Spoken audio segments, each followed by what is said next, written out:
I do want to welcome you to today's presentation on strengths-based biopsychosocial approach to the recovery from depression.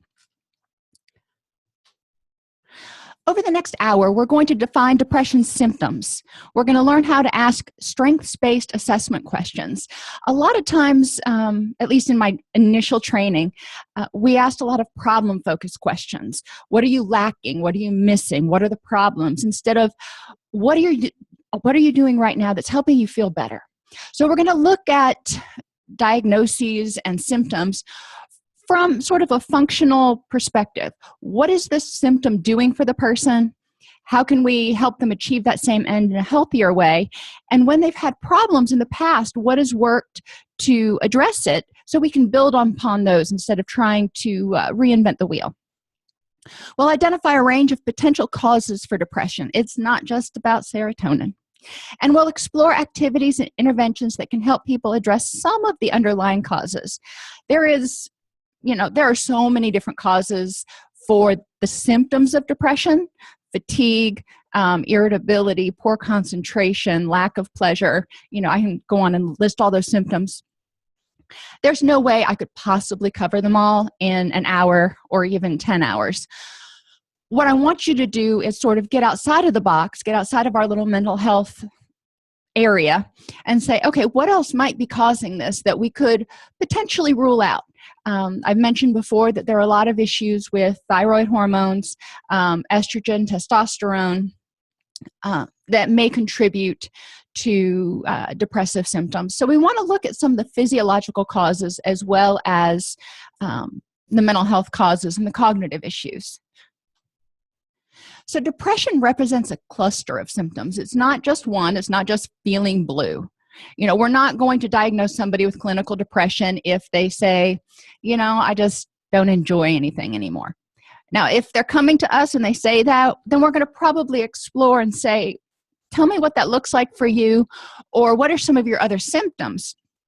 We don't want people to hone in on the fact that not enjoying stuff or being bored with stuff is exclusively the criteria for depression.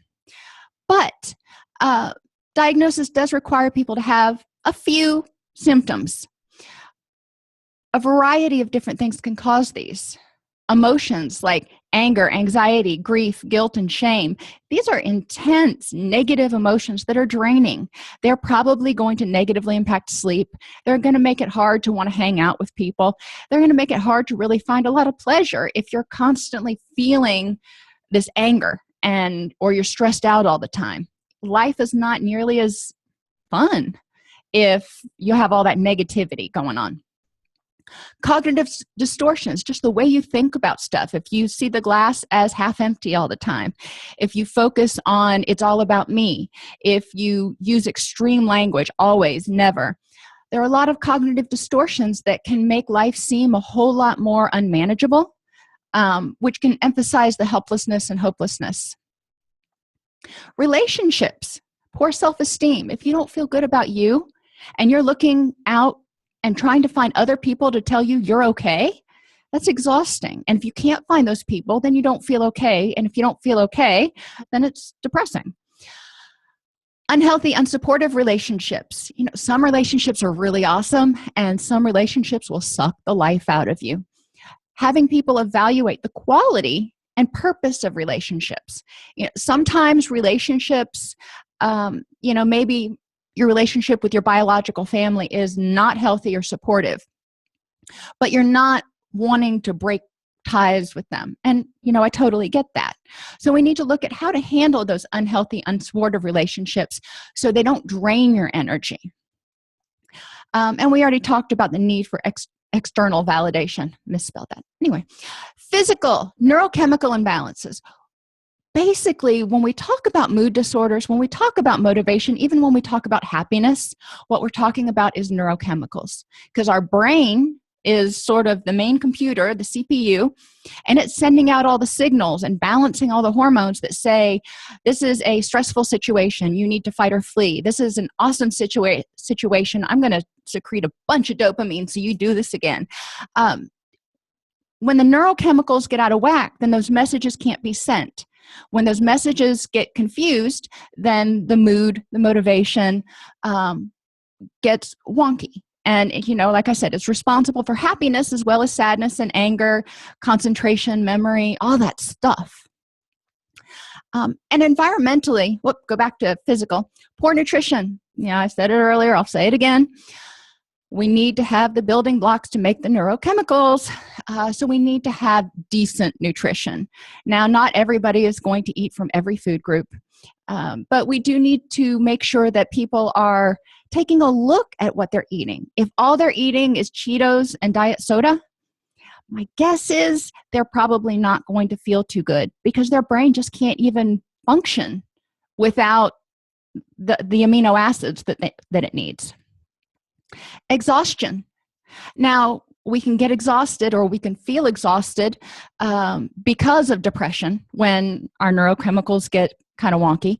But we can also feel exhausted when hormone levels get out of balance, hypothyroid, when you've been burning the candle at both ends for way too long, when you've got something going on in your life, new baby. Guess what? You're not going to sleep. Unless you have an au pair or a nanny, you're probably not going to sleep really well for the next 15, 16 years. Understanding that and understanding what role exhaustion plays in your feeling depressed and what role depression plays in your exhaustion is important. Exhaustion is not just related to sleep, though. Exhaustion can be related to overtraining. And we'll talk a little bit about adrenal fatigue in this presentation. I'm going to be doing another one in a few weeks on adrenal fatigue because it is important for people that you work with who are athletes, who do train a lot. And I'm not talking necessarily about marathon runners or people who are what you would call gym rats. Some people have, exceed their level of training and they overtrain, which starts causing exhaustion. We also have people who, especially ones with a history of PTSD, who may have a dysfunctional adrenal system. So we're going to talk about that a little bit in this presentation. And then medication side effects.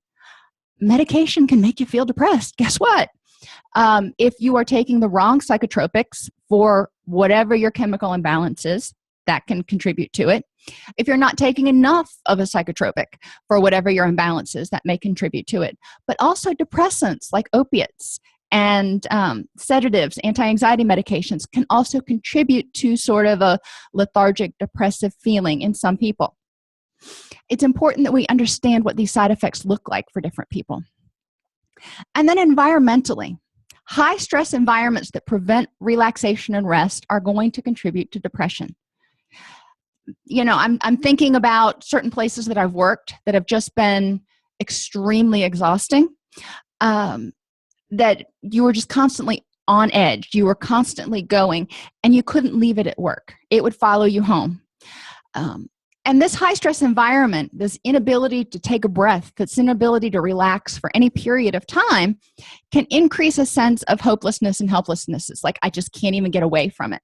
Until finally you just start to shut down and you're like, well, I can't do anymore. Think about the experiment that we learned in Psychology 101, the dog that, and it's a horrible experiment, they would put a shock underneath the floor and he would jump over and he would escape the shock. And then they started electrifying both sides. So no matter which side he jumped to, he couldn't escape from the shock. So eventually he just laid down and took the shock. That learned helplessness. Now, again, that's a horrible, horrible, horrible experiment. But it does illustrate a point. Think about people who, when they're at home, it's a high-stress environment. When they go to work, it's a high-stress environment. When they come back home, not only is it a high-stress environment, but they're getting emails and texts from work. They can't get a break. So eventually they're just going to lay down and go, screw it.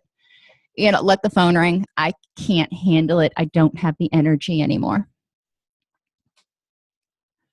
So when we're assessing people for depression, somebody comes into my office and they say, Dr. Snipes, I'm depressed. Okay, tell me what that means to you. Because depression has so many different symptoms and so many different presentations that doesn't give me a whole lot to go on. So does it mean you just don't care about anything anymore? You're just like, think Eeyore from Winnie the Pooh. or that you're sad all the time. Maybe you're crying, you can't stop crying, or you're having mood swings, or you can't get out of bed, or on the other side, you can't get to sleep. Tell me what makes you think you're depressed. Now, little caveat there, most people, if they're not sleeping, if they've got insomnia, aren't going to present that as a symptom of depression, because they think of depression as sleeping all the time. So I'll often sort of throw that out there when we're talking about sleeping, and I'll say, are you sleeping too much, or are you just not able to get to sleep? One of the things that they found is people who have the poorest prognosis for recovery and the highest risk of suicidal ideation are people who end up, they go to sleep, but then they can't sleep through the night. They wake up and they can't get back to sleep. So that's just kind of a little interesting tidbit when you're assessing your clients to listen for. And then I ask them, which symptoms are most bothersome for you and why? Because, where sleeping is huge for me. I love to sleep. For other people, it may be the fact they don't have the energy to go to the gym, or they just don't have any pleasure, and that means that they don't really care about hanging out with their kids and going to soccer games, and that makes them feel guilty. Okay, whatever the symptoms are that are most bothersome for you, let's talk about what makes it worse and what makes it better. When on these days where you felt kind of bleh, and you've had to go to your kid's soccer game, and you really want to be there to support your kid, how have you motivated yourself to get there and get through it? What's made it better so you could kind of summon the energy? And we also talk about, again, what makes it worse. So, in these situations, are there things that have happened that have made it harder for you to get up off the couch, get out of bed, whatever the symptoms are? How is life more pleasurable prior to getting depressed? Depression doesn't, especially clinical depression, doesn't last forever. It's episodic. So when you're not in a depressive episode, what's different? What made life more pleasurable? What did you enjoy doing? And you may have to ask it 2 or 3 different ways, because we all have our own idiosyncratic ways of expressing things. But I want to know what they enjoyed doing and what they were doing that was different when they weren't depressed. Maybe they were eating more healthfully and going to the gym. Okay, so we're going to talk about how do you think that contributed to your happiness. We want to highlight the exceptions, and this is a brief therapy intervention. Look at the times when the person's not feeling depressed. Even when we diagnose clinical depression, we say lack of interest or apathy most days, most of the time. Not all the time, every single day, because there may be some little thing in there that you have a glimmer of hope. And it's that glimmer of hope that keeps people going. So I want to focus on that glimmer of hope. And I say, what was going on when you laughed last week? What is it that makes you happy? Right now it's hard to feel happy. So it's going to take a lot. But if there was something that could make you happy, what would it be? And then how do you expect life to be different when your depression's gone? I want to know what their expectations are for treatment, because that's going to help shape our ultimate goals. Maybe they're going to be sleeping more. They're going to enjoy going to their kids' soccer games. We're going to explore why each of those things is not where they want it to be right now, and what they think they need to do to get it there. This is that strengths-based. What are they already doing? So, neurotransmitters that have run amok. They affect your ability to feel pleasure and can lead to apathy or emotional flatness, problems with memory, difficulty concentrating, sleep issues, lack of motivation, fatigue, pain, irritability, agitation, fight or flight, stress symptoms. Okay, so going back to the beginning. Ability to feel pleasure, apathy, and emotional flatness. This could be serotonin, this could be dopamine, this could be norepinephrine.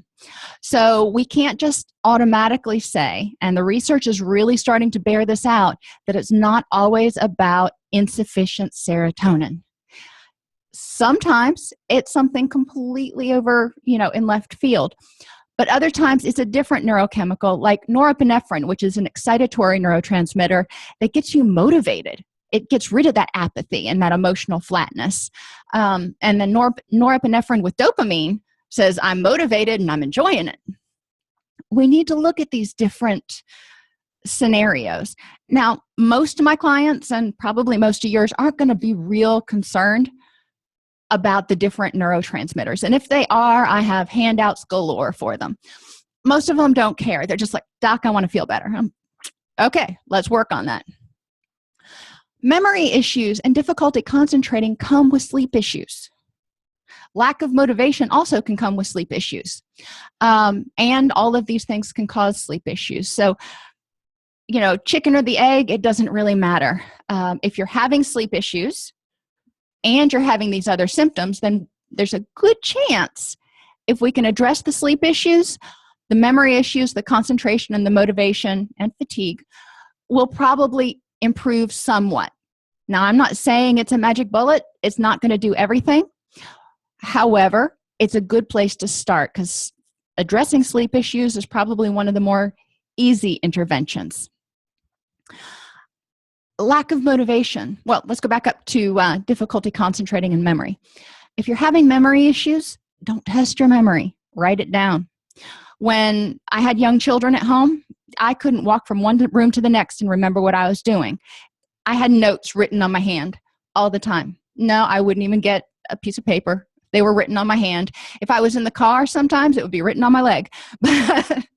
Good thing for long skirts. Anyhow, memory issues come with a lot of different things. If you've got stress going on, if you're a type A personality, if you're sleep deprived, if you're depressed, address it instead of going, well, I can't remember anything and getting frustrated about it. Figure out how to address it, fix it. At least put a stopgap in place. It helps people feel more empowered. They're like, okay, I'm writing things down so I'm not forgetting things all the time. Difficulty concentrating. Yeah, sometimes it's difficult. Writing things down helps because it gets it out where you can see it and you can organize it. Also, eliminating distractions. Some days when I'm just got my super focus on, I can be in the middle of the dining room and have everything going on around me at the house and still write. Other days, I need to be in complete silence because it's all I can do to focus on what I've got going on right in front of me. Everybody's like that. We all have, periods during the day where it's easier to concentrate, but we also have days where we're just not focused. My daughter calls it her jujubes. And when she writes, she'll tell me that her jujubes are going really good. And on days that she's got writer's block, she's like, nope, it's the jujubes are on strike. And I'm like, okay, let's try to figure out a way around it. So what can we do to help you concentrate? Sometimes helping people be kind to themselves is the best option. Sometimes they're just not going to be able to concentrate that day. Maybe they got horrible news the day before and their mind is somewhere else. Well, they're not going to concentrate today. So let's figure out what they can do. What else do they need to do that doesn't require that level of concentration? Encouraging people to be kind and be flexible with themselves because beating your head into the wall is not going to do any good. Sleep issues, want to address those. Create a sleep routine, reduce caffeine. Lack of motivation. I don't care about doing anything anymore. Okay, when you did care about it, what was different? Going back to that strengths-based. When you enjoyed going to the gym, what was different? What helped get you motivated to go there? When you enjoyed going to your kids' games, what was different? How can you kind of recreate that? How can you increase your motivation again? What would make it enjoyable? Going with a friend? I know when I go to my kids' taekwondo belt testing and everything, it's definitely more fun if I'm there with other parents who have kids that are also going through the same thing. And we can share stuff and it just makes the time pass faster because there's only so long that you can watch them break boards before, it gets a little monotonous. So asking them, what is it that helps increase your motivation? What do you think would make it more fun, more enjoyable? Fatigue. How do we address fatigue? Well, helping people understand that our energy levels fluctuate throughout the day. Most people have a lull sometime mid-morning and a lull sometime mid-afternoon, and that's normal. Most of us just super caffeinate during those periods. Not that it's the best thing. If you are not sleeping well at night, that morning lull and that evening lull are going to be intensified tenfold. So it's going to feel a lot more exhausting. All the more reason to get good sleep at night so you can get through those energy. But also arranging your day around your own, rhythms. I know for me, I'm most energetic in the morning. So from 5:30, 6 a.m. until 1:30, I am grand. I am great. After 1:30, I can teach. I love teaching. I can write. But the thought of going to the gym or, doing something that is super active just doesn't appeal to me. So I know that if I'm going to go to the gym, it needs to be first thing in the morning. Those are things that you need to look at when you're looking at motivation, but also at looking at if somebody's complaining about fatigue, maybe they're just trying to fight their normal rhythms. And then we've talked about addressing pain. Pain makes it harder to feel happy. I mean, if you're in pain, it's hard to go, woohoo, I want to go do this. It's more like, I want the pain to go away. Pain makes it hard to sleep. It tends to make people irritable. So there's a lot of stuff that goes with it that can make life a little bit harder. We also know that serotonin is involved in our pain perception. So people with low serotonin tend to feel more pain. Interesting concept. Irritability and agitation. Well, your calming chemicals, your GABA and your serotonin, if they're out of whack, then you may feel irritable and agitated. Too much serotonin can make you irritable and agitated. Too much norepinephrine can also do that.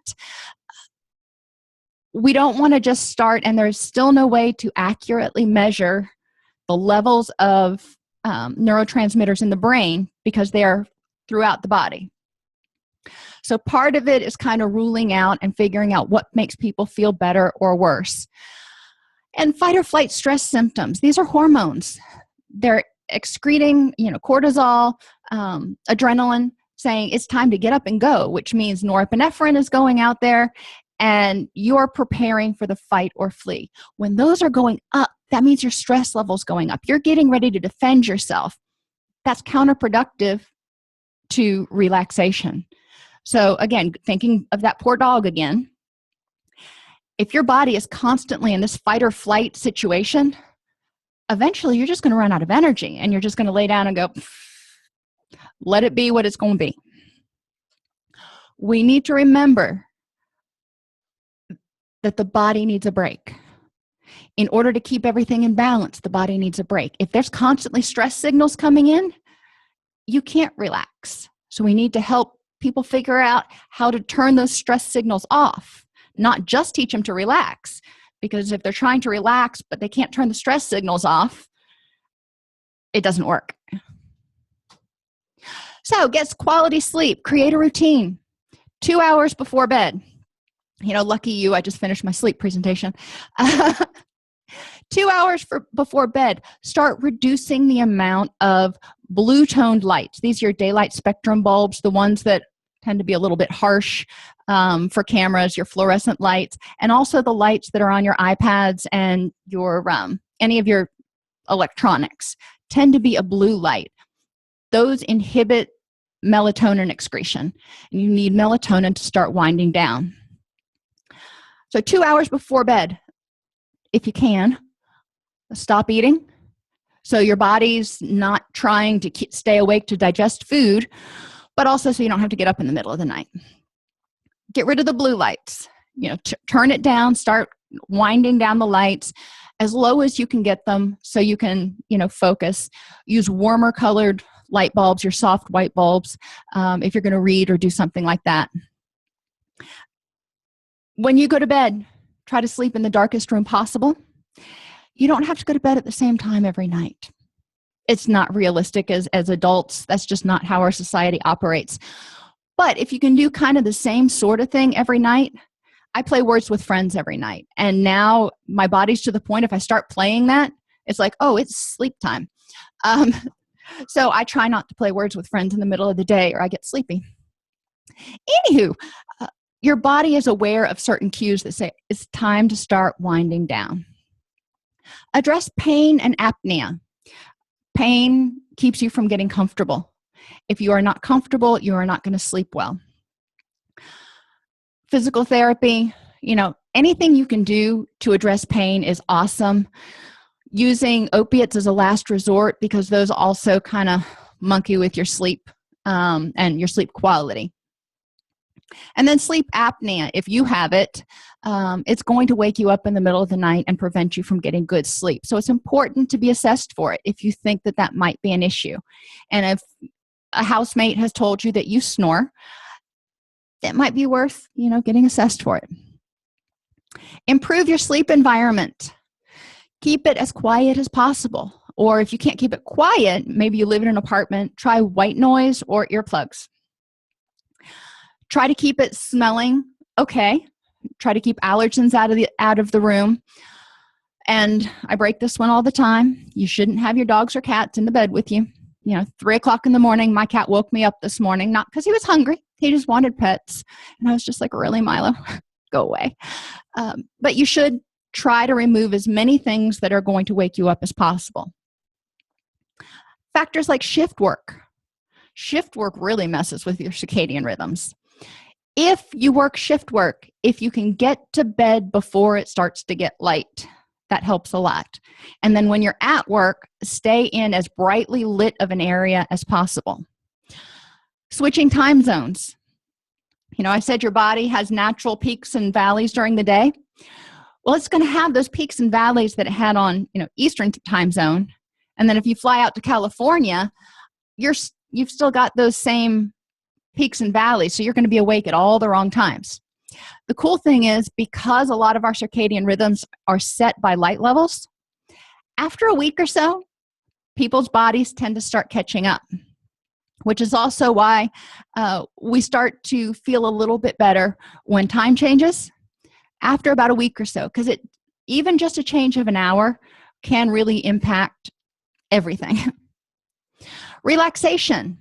Biofeedback, helping people learn how to slow their heart rate, slow their breathing, relax their muscles, goes a long way to reducing cortisol levels, freeing up energy, because if you're not maintaining muscle contractions, then you've got all that energy to do something else with.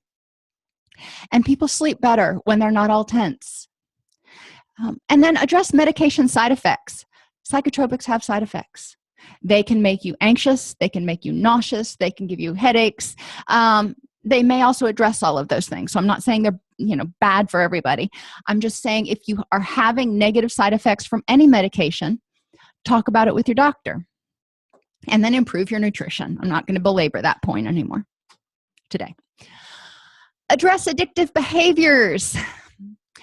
Addictive behaviors are interesting because when we engage in them, they cause a pleasure rush for, we'll just call it that right now, a really rewarding rush of dopamine and some of your other pleasure chemicals. Well, over time, the body adjusts to that and it says, I can't deal with this flood.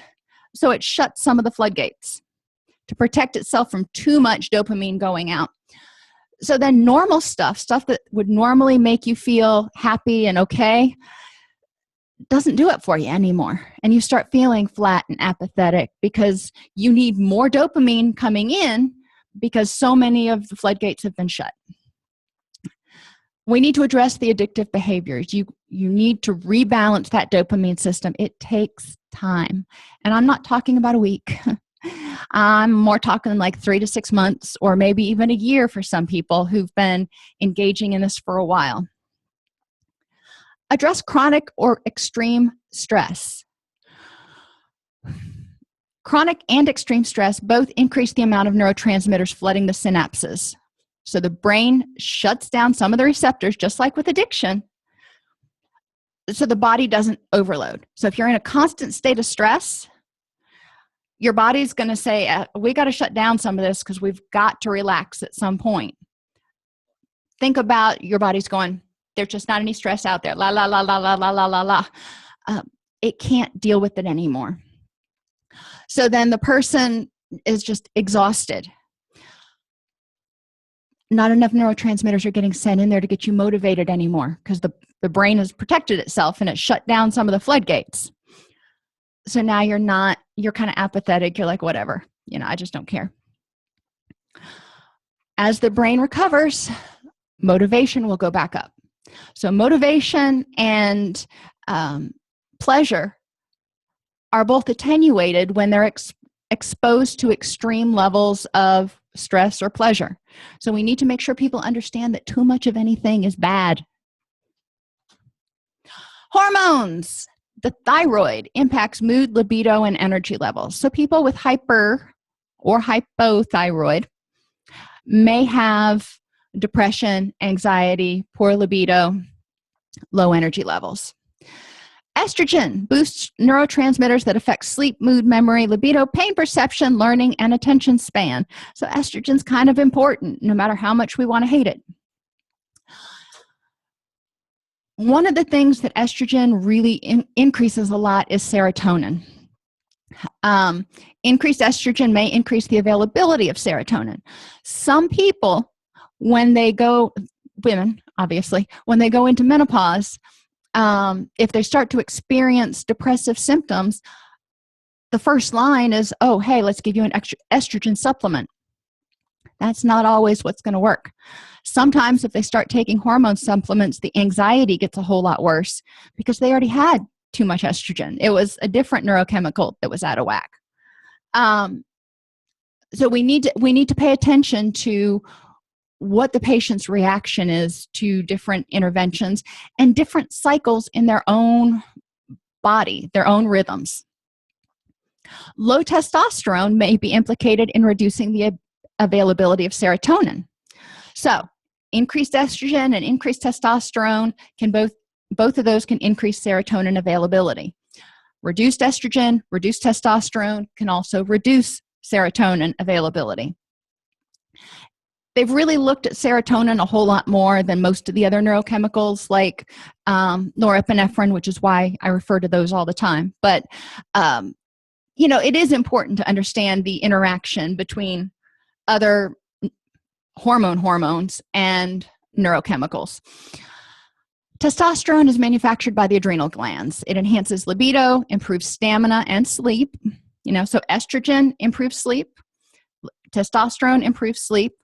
Insists in brain function, both estrogen and testosterone, and is associated with assertive behavior and a sense of well-being. We want these chemicals to be in balance, or to be in balance, IN. Cortisol is also made by the adrenal glands and helps the body adapt to stress by increasing heart rate, respiration, and blood pressure. This is your long-haul fight-or-flight chemical. This is what tends to be a lot higher in people who don't sleep or don't sleep enough or don't have good sleep and who are under a lot of stress. This is the hormone that also negatively impacts kind of the way we look, if you will. High cortisol levels contribute to more rapid aging. Cortisol levels increase early in the morning. It says, hey, get up, we got a day to prepare for, and gradually decrease throughout the day as part of your circadian rhythms. Now, again, if you're under constant stress and you're bringing that stress home and you're still checking your email 15 minutes before you go to bed, that cortisol is not going away. And if that cortisol doesn't go down, then you're not going to get the restful sleep that you need. DHEA can also increase libido and sexual arousal, improve motivation, and engenders a sense of well-being. Decreases pain, facilitates rapid eye movement, sleep, enhances memory, and enhances the immune system. So all of these are chemicals within your body, hormones within your body that are responsible or in some way for affecting your mood. So we're not just talking about what we think of as your brain chemicals, your serotonin levels and your norepinephrine levels. We're talking about a lot of stuff, and it all operates in synchrony in order to help you feel calm, cool, and collected, but also respond to stressors when they present. Have clients get a physical to identify and address what may be causing any imbalances. This is the first step in a real good assessment of clients, to find out if there's anything physical going on. Encourage them to eat a low glycemic diet. If they're having blood sugar spikes and crashes, it's going to not only impact their mood, but it's probably going to contribute to fatigue. And it is important to understand that the less sleep you get, the higher the cortisol will be. The more sleep you get, the lower your cortisol will be. So if you want to feel refreshed and rejuvenated, and you want to fight the aging process as an extra bonus, we want to make sure we're getting good sleep and we're trying to reduce our cortisol and stress levels as much as possible. Final thoughts. Hormonal imbalances affect millions of people.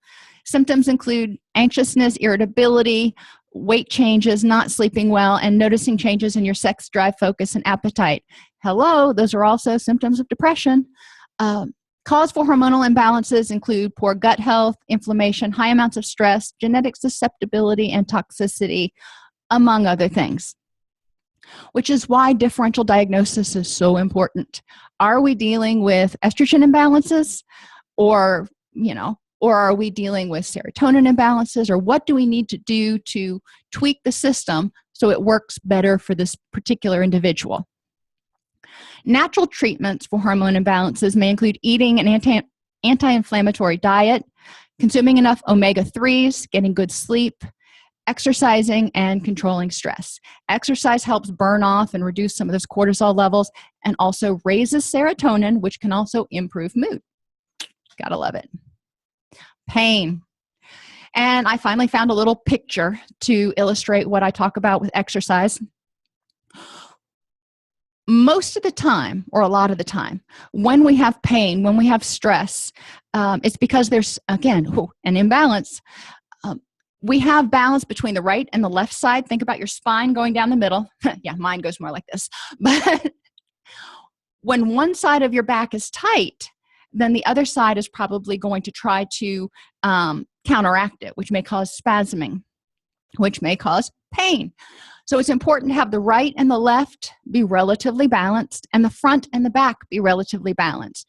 Your hamstrings and your quadriceps, if one is a lot stronger than the other, you're setting yourself up for a muscle tear. You're setting yourself up for spasming. Try to pay attention to that. If you do a lot of things, I do a lot of ab work when I'm at the gym, but I don't do back as much as I should. So then when I go out to the farm and I'm throwing hay bales around, and at the end of the day, I'm going, oh my gosh, I feel like I'm 80. There's a reason for that. It's because I don't have muscle balance. So a lot of times physical therapy will help people work on developing muscle balance so they're not having the muscle spasms. Your body wants to retain balance. The right side and the left side are going to compete. The front and the back are going to compete. So they need to be in balance so they're not struggling. Guided imagery. I worked with one therapist who suggested a guided imagery of having angels rubbing certain spasms in somebody's back, or when they had a migraine, giving them a head massage. Whatever guided imagery works for your clients, have them go to their happy place, whatever it is, great. Muscle relaxation. A lot of times, tense muscles contribute to or exacerbate pain. So if you've already got pain, you can have muscle tension that makes it worse. So muscle relaxation techniques. Alternate focus. I like this one. So if you've got something that's really hurting, say you've got a migraine, focusing on something else that's not hurting. Focus on your hand. Focus on something else. Sometimes I'll pinch the area like right between my thumb and my index finger when I've got a really bad headache. And yeah, it hurts a little bit, but I'm focusing on that. I'm not focusing on my head for a second. And then I tend to stop focusing on any of it when I let go of my finger. I'm like, whatever. It works. It sounds weird. And obviously, you can read much more in-depth explanations for how to use the alternate focus technique online. TENS therapy stands for transcutaneous electronic nerve stimulation. Little tiny electric impulses basically give you a constant massage, if you will. But it helps kind of dull the nerve sensation, so it's not going, there's pain, there's pain, there's pain. It's like there's I don't know what there is. The pain signals don't get sent out, so the person feels less pain. Like I said, physical therapy will help balance some of the muscle imbalances. Hydrotherapy, whirlpools, hot tubs, those sorts of things work for some people. Ice or heat packs and hypnosis. All of those, and you notice none of those is medication, all of those can help address chronic pain issues. Medication may be in there somewhere for some people, but there are a myriad, and I didn't even put in acupressure and acupuncture. So, emotions: anger, resentment, jealousy, envy, and guilt. Anger is half of the fight or flight reaction. When you get angry, that's the fight. That's the I'm going to beat this threat. Fear is the other half. Anger pushes people away or asserts dominance and control. When you get angry, a lot of times it's because you feel out of control, you feel a threat of some sort, and you want to regain your power. Excessive anger can exhaust the stress response system, contribute to negative cognitions, impair relationships, and cause physical harm. I mean, everything from, putting your fist through the wall to stress-related gastrointestinal stuff and migraines. One of the things that we talk about in group, when you're angry, what do you notice? What do you notice about your body? What do you notice around you? A lot of times when people are angry, they notice angry stuff. They notice negative stuff. They're not going to see the cute little bunny rabbit over on the side of the road. They're going to see either nothing or something that irritates them. So understanding that when you're angry, you're going to see angry things, or you're probably going to be more likely to perceive threats, is an important concept. Helping them identify anger triggers, and whiteboards are great for this. Let's just start writing up what triggers anger for everybody. Once we get through anger, I'll twist it a little bit and say, okay, let's talk about resentment, because anger, resentment, jealousy, envy, and guilt are all really kind of forms of anger. Then we look back at these triggers and go, why do those triggers make you feel vulnerable, feel threatened? Is it an external threat? Is it something that's going to harm your person? Well, we need to figure out how to address it. Or is it an internal threat? The tapes that you're playing over and over again, the memories that you have, being unkind to yourself. What's going on that is making this, whatever it is, cause you to feel anger? And it's important to remember and help our clients understand that all of our emotions are very, very necessary. What we do with them is not necessarily always necessary. Nurturing anger, not going to do a whole lot of good. Anger is designed to help us fight. Fear and anxiety are designed to help us flee, not sit there and rock back and forth and worry. Pull out our hair, pick at our fingernails, whatever we do. Jealousy and envy can be thought of as anger at somebody else for having something you want. We need to look at where that's coming from. Self-anger for not having it. When you're jealous, when you're envious of somebody, there's this, they call it the green-eyed monster, whatever you want to call it. What is motivating that? Or existential anger at the universe for not being fair. Think about a time when you've been jealous or envious of someone, and how have you felt towards them? It's like, oh, well, fine. Or have you been happy for them and used that as a motivation to try to do something so you can have the same thing? That's not jealousy, that's motivation. So really kind of fine-tuning our definition of what those look like. Another activity you can use is to have people make a list of people that they envy or are jealous of. Because these people we run into every day or we see on TV, how much good does it do to be jealous, envious, and angry at some actor out in California for something they don't even know that they did or have that you want. No good. So we want to make a list of all these people that bring out all that negativity. Identify why you're jealous of them. Identify in what way they are better. How are they a better person because they have a 10,000 square foot mansion? In what way are they better or better off than you because of those things? And obviously, we're going to bring this back around to they're probably not. How does envy and jealousy affect you? You know, like I said, being envious of some, famous person probably isn't going to be an efficient or effective use of your energy because it doesn't change anything. It just robs you of your energy and gives them power. So then we ask, what's a more productive way to use this energy? So you are envious of them because they have a 10,000 square foot mansion. Okay, so if you really think that makes them a better person and you really want a 10,000 square foot mansion, how are you going to do it? Or how are you going to get somewhere where you feel less envious? A lot of times we can also go back to, what does having a 10,000 square foot mansion mean to you?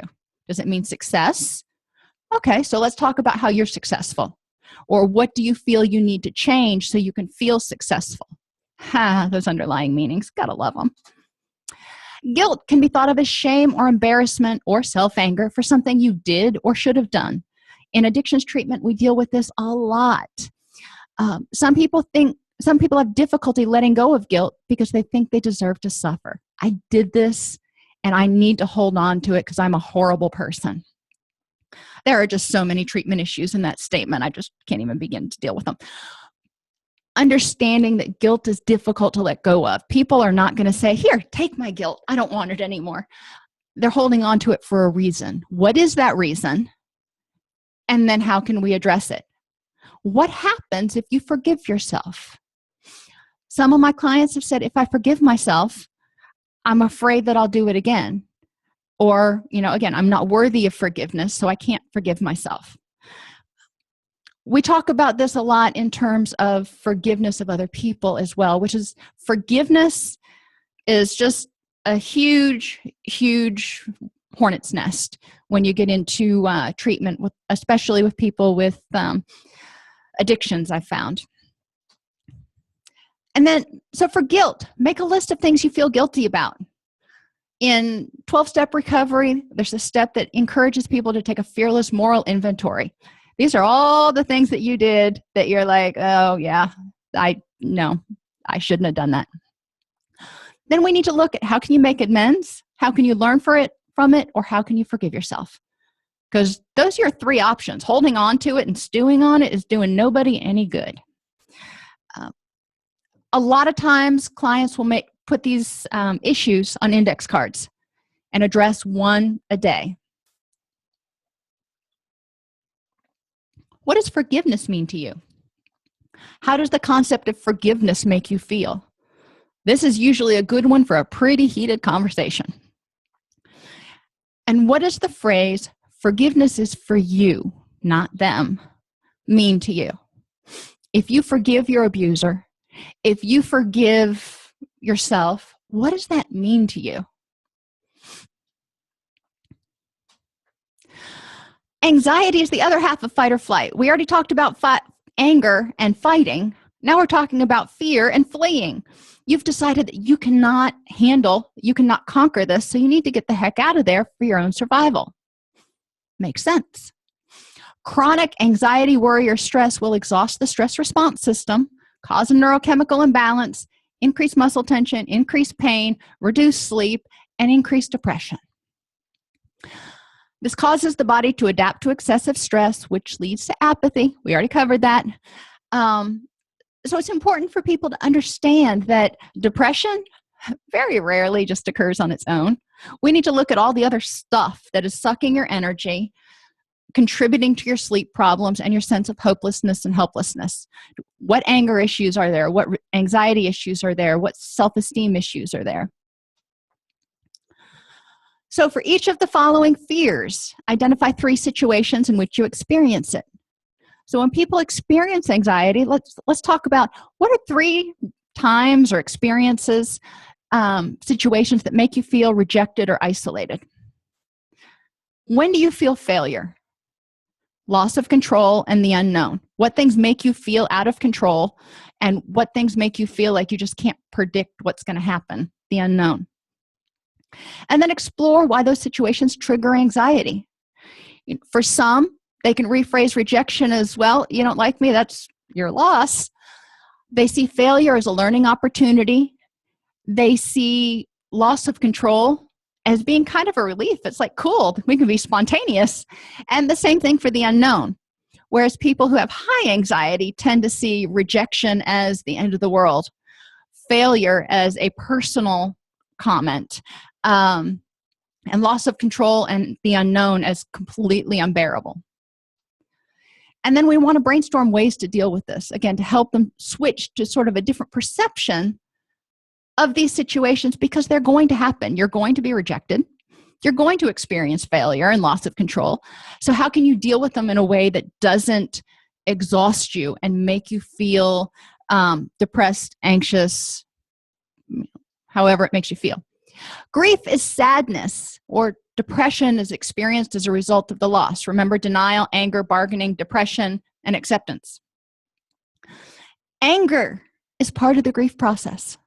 Anger is exhausting. People need to deal with that anger. If they hold on to it, then they are just burning up a crap ton of energy holding on to this anger and trying to keep it contained. Depression, hopelessness to change the situation, and hopelessness that you will move on. When there's death involved, you might not, you can't change it. They're done. The thought that it won't get any easier can be very depressing, very exhausting. There's a whole lot of stuff that goes into grief. It's vital that we help people understand that grief is not just about death. Grief can be about moves. If you move from one place to another, grief can be about life changes, graduating high school, graduating college. There's a lot of sort of existential things that we can grieve. So we want to talk about what losses people have experienced. Because of this grief, I find that a lot of people who present with depression have a lot of grief. Existential grief, dreams, loss of hope, loss of faith, safety, independence, and innocence. We can go on for hours about these.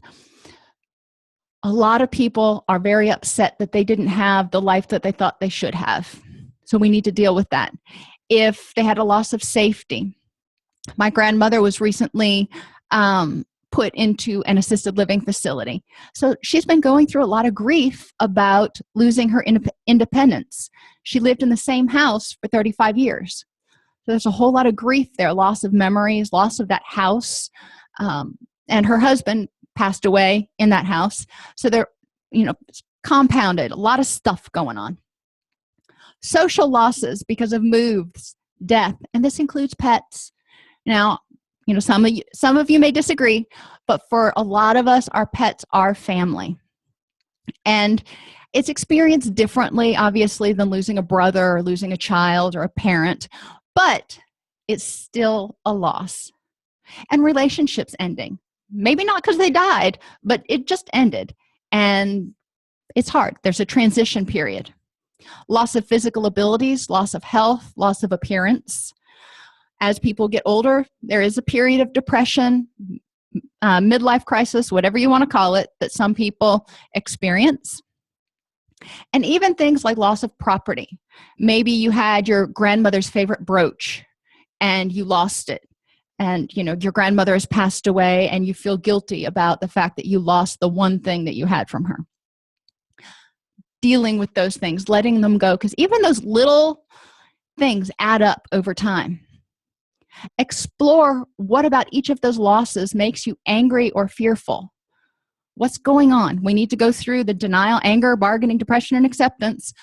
I usually just jump right into anger and depression so we can get on to acceptance. But I want to look at the whole grief process with each one of those and have people really accept the fact that it's impactful. Develop an action plan to deal with that anger and fear, and give yourself permission to grieve. Acceptance is the last part of the grief process. True losses can't be reacquired. So the final step, and a loss can be a loss of trust too. So sometimes we're dealing with that in treatment. The final step in the grief resolution process is acceptance. So what does that mean to your clients? When you've accepted this loss, what's going to be different? What does it mean to you? And how is that going to impact you? And happiness. Duh. You can't be happy and depressed at the same time. So that's really awesome. If we increase happiness, we reduce depression. Happiness chemicals reduce stress and depression. They don't go in the same time. So we want to increase happy times. And I did have some links here, but in the interest of time, I'm going to spare you, except for this one, maybe. Find things that make you laugh.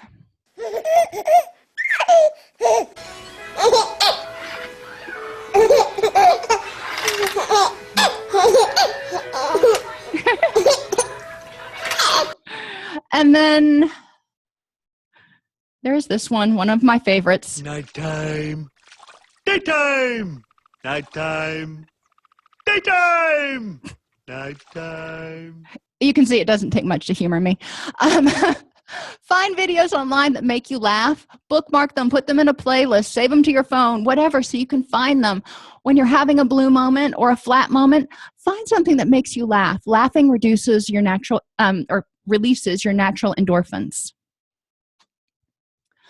Address negative thinking styles. This is kind of what we're trained in from the get-go, so this part is kind of most intuitive for us. Because negative thinking styles contribute to exhaustion, highlight what is out of people's control, and heighten a sense of helplessness and hopelessness. If you see everything as scary and working against you and out of your control, it's going to be exhausting, and it's not going to be very fun to go out and try to do anything because it doesn't feel like it's going to have a positive effect. Address cognitive distortions and self-fulfilling prophecies. If you expect things to go wrong, guess what? You're probably only going to see the parts of it that do go wrong because you're going to create that situation. Poor self-esteem. You need to have a good relationship with yourself in order to have a good relationship with others. Poor self-esteem contributes to self-loathing, shame, and a feeling of unlovability, which can contribute to, guess what? Depression. It negatively impacts relationships. Do you really want to be around somebody who's like, I suck? Everybody sucks and I suck. No, it's not fun to be around those people. So eventually, other people are going to start backing away. Positive attracts positive, and this is not how magnets work. It's how people work. Poor self-esteem makes people look for external validation. Guess what? Most of the time, people who are going to provide you effusive external validation are extremely codependent. So you're just bringing in a whole other hornet's nest of stuff to deal with. Have people complete a self-esteem inventory, who they want to be versus who they are, and then identify for all the characteristics they don't have that they think they want to. Ask them, if your child or best friend had this flaw, would you still love them? Most of the time, the answer is going to be yeah. So encourage people to really take a more objective point of view instead of being so hard on themselves and holding themselves to such a high standard that they wouldn't hold anybody else to. Unhealthy, unsupportive relationships can take a toll on self-esteem. Fears of abandonment can maintain high levels of stress and feelings of helplessness. If you fear abandonment, you're not going to connect. If you don't connect, then you're lacking that whole buffer against stress that social relationships provide. Sense of isolation. It's exhausting to deal with everything all the time by yourself. High stress environments, increased stress hormones, and decreased relaxation hormones. Have people design a low stress area in their home. Bedrooms are good because that'll help with sleep too. But sometimes it's the only place you can call your own because everywhere else you've got kids' papers and dogs and everything else. But also at work or at school, and it could be in your car. It could be at your desk. It could be a cubby hole somewhere. But have somewhere where you can go that's relaxing. Identify ways to reduce the stress in your environment at home and at work, such as noise, interruptions, poor lighting, and negativity. If you have an office mate who is just always negative, how do you tune that out? What can you do to deal with that ongoing stress? And then identify ways to turn the negative into a positive. Why do we care? Because stress, hormone imbalances, lack of sleep, poor nutrition, all of that can contribute to depression or cause feelings of depression, cause symptoms of depression. And we have those symptoms and we can't figure out how to get rid of them. We can start feeling helpless and hopeless. That contributes to emotional feelings of depression. And then voila, we've got a problem here.